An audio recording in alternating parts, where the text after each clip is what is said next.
Hi my dear music lovers. మా friend గాడైతే ఇక చేపలు పెద్ద పెరుగుతున్నాయి, ఇక మేత వేయాలనేసరికి మేమైతే రైస్ మిల్కి వెళ్తున్నాం. ప్రస్తుతానికైతే తౌడు తేవడానికి. సో ఇక రైస్ మిల్కి అయితే వచ్చినాం. ఇక్కడ తౌడు తీసుకోవాలి, ఒక 25 నుంచి 50 కిలోల వరకు తౌడు కొనుక్కోవడానికి అయితే వచ్చినాం. చేపలు వేసుకుంటానికి, చేపల మేతకు తౌడు వేస్తే బాగా బలం వస్తుందంట. అన్న అయితే మాకు మంచి నాణ్యమైన తౌడు ఇవ్వడానికి తీసుకెళ్తున్నాడు.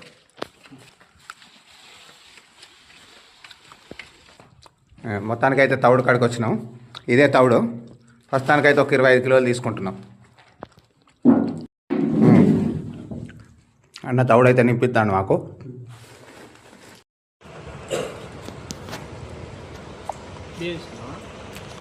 తౌడుతో పాటు బియ్యం కూడా కలిపేయాలని బియ్యం పిండి తీసుకోవడానికి వెళ్ళాము.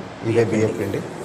ఈ బియ్యం పిండి ఇప్పుడు దానికి సమానంగా 4 కిలోల తౌడు కలిపి మళ్ళీ 8 కిలోల వరకు మొత్తం రెండింటిని మిక్సింగ్గా కలుపుతున్నాము.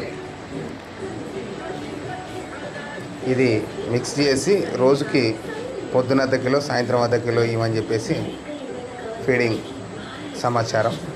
ఇదైతే ఇప్పటి వరకు